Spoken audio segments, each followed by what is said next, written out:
Hi friends, welcome back to the YouTube education.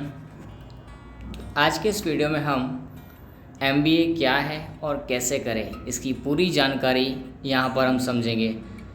इस video में हम सिर्फ और सिर्फ एमबीए के बारे में ही जानेंगे। उसका कोर्स किस तरह का होता है, उसके लिए एलिजिबिलिटी क्या है, शैक्षणिक योग्यता क्या है, उसकी फ़ीस कितनी होती है, कितने सब्जेक्ट्स होते हैं और कैरियर कहाँ बना सकते हैं हम एमबीए के बाद में। इसके लिए हम आगे बढ़ते हैं।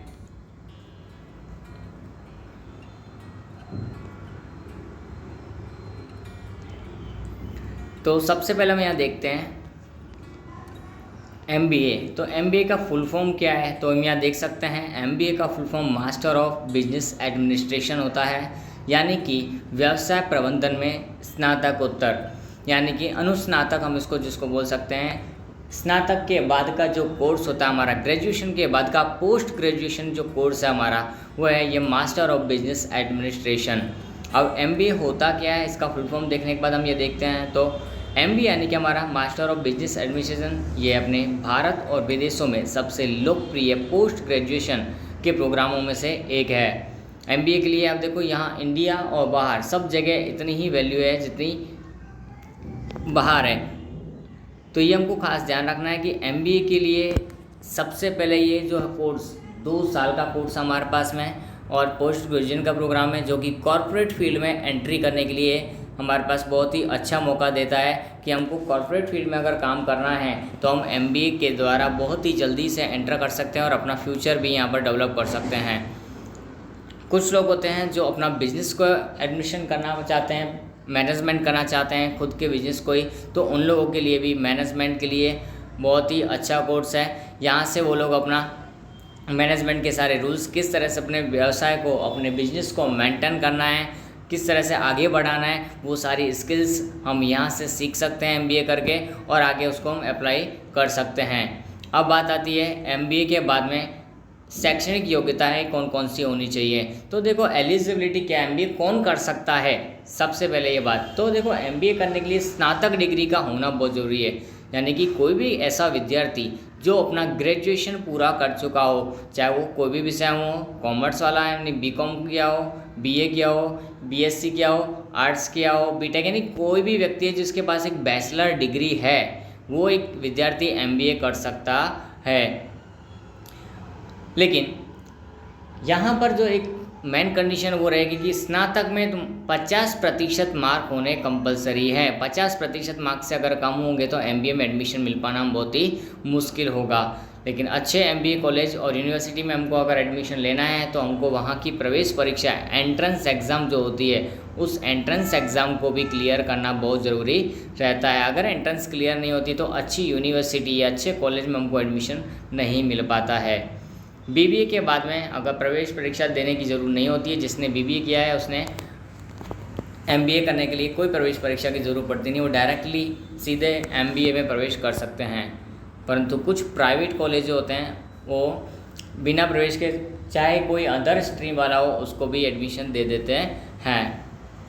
अब इसके लिए प्रवेश परीक्षा की हमने जो बात की, वो प्रवेश परीक्षा कौन कौन सी हो सकती है। तो देखो प्रवेश परीक्षा की हम जब बात करते हैं तो राष्ट्रीय स्तर की प्रवेश परीक्षा में हमारे पास पहला नाम आता है कैट का, जो नेशनल लेवल के लिए एक मैनेजमेंट में एडमिशन लेने के लिए सभी विद्यार्थी, चाहे वो कोई भी स्ट्रीम का हो, कैट की एग्ज़ाम पास करके वो एमबीए में एडमिशन ले सकता है अच्छी सी कॉलेज में। सीमेट भी उसी के जैसे ही है। उसके बाद में अलग अलग राज्य और यूनिवर्सिटियाँ हैं, वो अपनी अपनी यूनिवर्सिटी और राज्य के नाम से मैट की एग्ज़ाम यानी कि मैनेजमेंट एप्टीट्यूड टेस्ट लेती हैं और उसको पास करके एडमिशन देती हैं। जैसे कि गुजरात के लिए अपने पास में गुजरात मैनेजमेंट एप्टीट्यूड टेस्ट हो सकता है।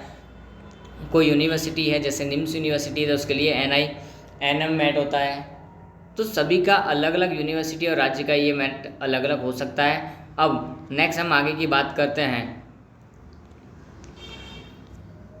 तो एमबीए की शिक्षण अवधि, तो ये देखो हमने पहले भी बात की है कि एमबीए 2 वर्ष का फुल टाइम डिग्री कोर्स है। कैसा है? 2 वर्ष का फुल टाइम डिग्री कोर्स है जिसको 4 सेमेस्टर में बांटा गया है यहाँ पर। और अब एमबीए के हम प्रकारों की बात करें, देखो एमबीए अलग अलग प्रकार से हो सकता है, ज़रूरी नहीं है कि हम रेगुलर ही एमबीए करें, लेकिन ज़्यादा वैलिड और ज़्यादा अच्छा की हम बात करें तो वो हमारे लिए एमबीए रेगुलर होता है, वही अच्छा होता है।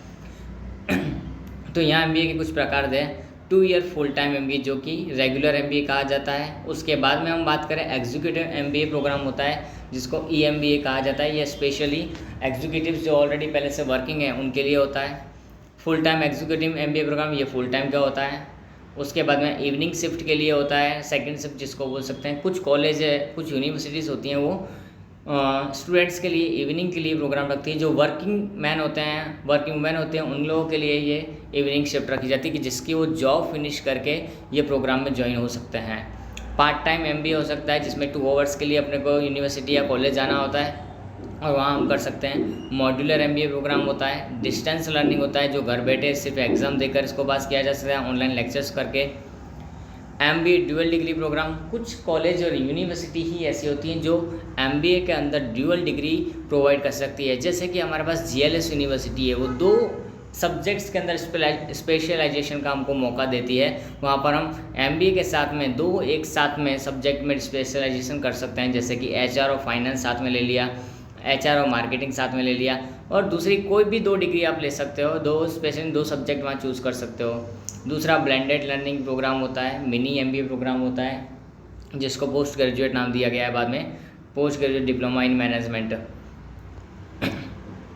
अब MBA के हम सिलेबस की बात करें तो देखो MBA 4 सेमेस्टर में डिवाइड किया होता है, तो चारों सेमेस्टर में उसका MBA भी क्या होता है अलग अलग। और ये यहाँ पर जो MBA है उसकी सिलेबस है वो बेसिक सिलेबस यहाँ दिखाया गया, बाकी अलग अलग यूनिवर्सिटी में सिलेबस अलग अलग हो सकता है। तो हम पहले बात करते हैं किसकी, सेमेस्टर 1 के सिलेबस की। तो देखो सेमेस्टर 1 का सिलेबस हमारे पास में क्या है, यहाँ फर्स्ट में देखो लिखा हुआ हमारे पास ऑर्गेनाइजेशन बिहेवियर, उसके बाद में मार्केटिंग मैनेजमेंट के बारे में इंफॉर्मेशन देते हैं, फिर क्वांटिटेटिव मेथड्स जो कि स्टैटिकल टूल्स के लिए यूज़ होती हैं, उसके बाद में ह्यूमन रिसोर्स मैनेजमेंट HRM है, मैनेजरियल इकोनॉमिक्स भी होता है, बिजनेस कम्युनिकेशन वहाँ सब्जेक्ट अवेलेबल होता है, और फाइनेंशियल अकाउंटिंग भी यहाँ पर होता है। और बाद में उसके बाद में इंफॉर्मेशन टेक्नोलॉजी यानी IT से रिलेटेड कोई भी प्रकार का अगर व्यक्ति होगा, कोई भी फील्ड से आया होगा, वो इन सब को सब्जेक्ट को पढ़ सकता है, साइंस वाला भी, कॉमर्स वाला भी और आर्ट्स वाला भी।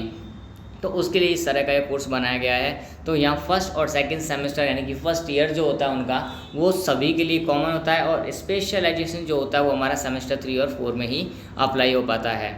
अब बात करते हैं सेमेस्टर 2 की। तो सेमेस्टर 2 में देखो यहाँ पर लिखा हुआ ऑर्गेनाइजेशन इफेक्टिवनेस इन चेंजेस, ये हमारा ऑर्गेनाइजेशन से रिलेटेड होता है जो बिजनेस के स्टूडेंट्स के लिए। मैनेजमेंट अकाउंटिंग जो कॉमर्स के स्टूडेंट ऑलरेडी पढ़ के आए होते हैं, मैनेजमेंट अकाउंटिंग। मैनेजमेंट साइंस के स्टूडेंट्स होते हैं। ऑपरेशन मैनेजमेंट साइंस कॉमर्स दोनों में होता है। इकोनॉमिक इन्वायरमेंट कॉमर्स आर्ट्स दोनों में होता है। मार्केटिंग रिसर्च ये कॉमर्स के स्टूडेंट्स को है। तो मार्केटिंग का रिसर्च किस तरह से क्या करना है उसका सब्जेक्ट। फाइनेंशियल मैनेजमेंट पैसों का मैनेजमेंट किस तरह से करना है फाइनेंस का। उसके बाद में मैनेजमेंट ऑफ इंफॉर्मेशन सिस्टम, तो ये साइंस का एक है, तो मैनेजमेंट ऑफ इंफॉर्मेशन सिस्टम वहाँ अवेलेबल हो सकता है। तो ये हमारे पास सिलेबस हुआ 1 और 2 सेमेस्टर का। अब हम नेक्स्ट सिलेबस की बात करते हैं आगे का, तो वो क्या होगा।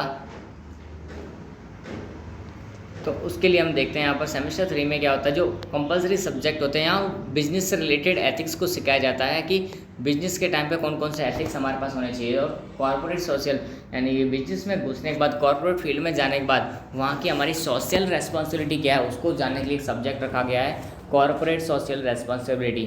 आफ्टर देन स्ट्रेटेजिक एनालिसिस यहाँ पर हमारे पास में है कि कोई भी स्ट्रेटेजिक एनालिसिस हमको किस तरह से करना है ये यहाँ पर डिटेल से पढ़ाया जाता है। After then legal environment of business का लीगल इन्वायरमेंट लॉ यानी कि लीगल प्रोविजंस क्या क्या है बिजनेस को रन करने के लिए, वो सारी चीज़ें हमको यहाँ पढ़ने को मिलेंगी। और उसके बाद में जो एक सब्जेक्ट हमारे पास में वो है इलेक्टिव कोर्स, जो हमको यहाँ पर स्पेशलाइजेशन लेना पड़ता है। जैसे कि कोई हो सकता है मार्केटिंग हो सकता है, HR हो सकता है, फाइनेंस हो सकता है, और भी दूसरा कोई कोर्स जो भी पसंद किया वो यहाँ पर इलेक्टिव कोर्स रहता है जो हमने चुना है।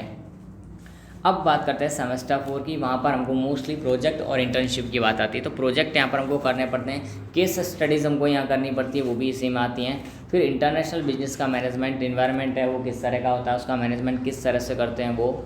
और यहाँ पर स्ट्रेटेजिक एनालिसिस करने के बाद उसका मैनेजमेंट किस तरह से करना है वो भी हमको यहाँ सेमेस्टर 4 में सिखाया जाता है। ये हमारा लास्ट में फिर आता है इलेक्टिव कोर्स है। इलेक्टिव कोर्स हम यहाँ देखते हैं कि जो हमने चुना होगा उसी कोर्स के बारे में डिटेल में और पढ़ना पड़ता है कि किस तरह का करना है, किस तरह का नहीं करना है। ठीक है, तो अब बात करते हैं हम आगे कि एमबीए के सब्जेक्ट कौन कौन से। तो मोस्टली फेमस अपने जो सबसे ज़्यादा जो चूज़ किए जाते हैं वो सब्जेक्ट के अंदर 4 आते हैं। एक फाइनेंस है, बैंकिंग है, ह्यूमन रिसोर्स है और मार्केटिंग है, जो कि यहाँ पर हमको अलग से हाईलाइट किए हुए हैं। आफ्टर देन इंटरनेशनल बिजनेस हमारे पास में आता है। इंटरनेशनल बिजनेस के अंदर भी हम एमबीए कर सकते हैं, ऑपरेशन मैनेजमेंट में भी हम एमबीए कर सकते हैं, सप्लाई चेन मैनेजमेंट में भी कर सकते हैं। बट ये कोर्सेज मोस्टली इंडिया में थोड़े कम चलते हैं, ये फॉरेन के ज़्यादा हैं। हेल्थ केयर मैनेजमेंट है, रूरल मैनेजमेंट है, एग्रीकल्चर मैनेजमेंट है, लॉजिस्टिक मैनेजमेंट है और इवेंट मैनेजमेंट है। ये सारे कोर्सेज इंडिया में अब ज़्यादा बढ़ते जा रहे हैं, इनका प्रचलन ज़्यादा बढ़ता जा रहा है। पहले जो नॉर्मल जो बेसिक सब्जेक्ट्स है हमारे पास वो ये 4 थे, finance, banking, human resource and marketing. चलो सब्जेक्ट्स के बाद हम बात करते हैं कि फ़ीस क्या होती है एमबीए करने के लिए। तो एमबीए की फ़ीस देखो सब यूनिवर्सिटी में अलग अलग टाइप की होती है, गवर्नमेंट में अलग और प्राइवेट में अलग। तो गवर्नमेंट यूनिवर्सिटी की हम बात करते हैं तो वहाँ ये फ़ीस 2 से 5 लाख के आसपास होती है एमबीए करने के लिए। मैनेजमेंट का बड़ा कोर्स है, अच्छा कोर्स है, कॉर्पोरेट फील्ड का, इसके लिए इसकी फ़ीस थोड़ी अधिक है। और कुछ यूनिवर्सिटी हैं, चाहे वो प्राइवेट हो चाहे सरकारी, पर उनका लेवल कुछ ज़्यादा ऊंचा है, तो उनके लिए हम यहाँ पर अलग अलग हो सकती है फ़ीस 5 लाख से 25 लाख तक। जैसे कि IIM है, निरमा है, बिरला इंस्टीट्यूट ऑफ मैनेजमेंट है, निम्स है, तो वहाँ ये फ़ीस है वो 5 लाख से 25 लाख तक भी हो सकती है। इनका कारण यही है कि ये बहुत ही सफल डिग्री है और कारगर डिग्री। इसके करने के बाद हम कॉर्पोरेट फील्ड में डायरेक्ट एंट्री कर सकते हैं। अब बात करते हैं हम कि एमबीए के कॉलेज कहाँ कहाँ हैं और कौन कौन से यहाँ पर हमारे पास कॉलेज अवेलेबल होते हैं। तो एमबीए के कॉलेजेस की बात करें, जो अच्छे की बात है IIM चूज़ करना चाहिए, बट यहाँ एडमिशन मिलना बहुत ही मुश्किल होता है। इसके लिए कैट कंपलसरी पास होना बहुत ज़रूरी है। उसके बाद अगर कैट नहीं तो IIM का खुद का मैनेजमेंट एप्टीट्यूड टेस्ट होता है। IIM अहमदाबाद है, बैंगलोर अवेलेबल है, इंदौर है, ये अच्छी है और बॉम्बे भी है।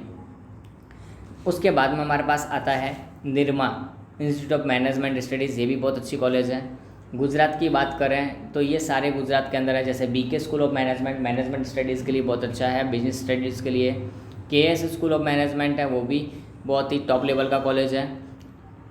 After then Gujarat technical university, Gujarat technical university के अंदर बहुत सारी एफिलेटेड कॉलेज हैं, इससे वो यहाँ पर हमको MBA के कोर्स अवेलेबल करवाती हैं। उसके बाद प्राइवेट की हम बात करें तो चिमन भाई पटेल इंस्टीट्यूट ऑफ मैनेजमेंट है, ये भी एक बेस्ट लेवल का है। मुंबई की बात करें तो नरसी मुंजी NIMS university institute of management studies है, वो एक हमारे पास में बेस्ट ऑप्शन हो सकता है। ये हमको डिस्टेंस से भी अवेलेबल होती है यहाँ पर और रेगुलर भी, दोनों तरह का कोर्सेज़ यहाँ नरसी मुंजी में अवेलेबल है। पारुल यूनिवर्सिटी है वडोदरा, गुजरात यूनिवर्सिटी है, साबरमती यूनिवर्सिटी है, ये हमारी प्राइवेट यूनिवर्सिटीज़ में साबरमती यूनिवर्सिटी, पारुल यूनिवर्सिटी, नरसी मुंजी, चिमन भाई पटेल ये। और उसके साथ में साल college that is affiliated to Gujarat university, LG institute affiliated to Gujarat technical university, GLS university खुद है जो कि एक बेस्ट लेवल का कोर्स प्रोवाइड करती है और इंटरनेशनल सपोर्ट और एफिलिएशन इसके साथ में है। पंडित दीनदयाल पेट्रोलियम यूनिवर्सिटी है, ये भी एक अच्छा है मैनेजमेंट के लिए। पटेल ग्रुप इंस्टीट्यूशन महसाणा, ये भी एक अच्छा ऑप्शन हो सकता है मैनेजमेंट के स्टूडेंट्स के लिए।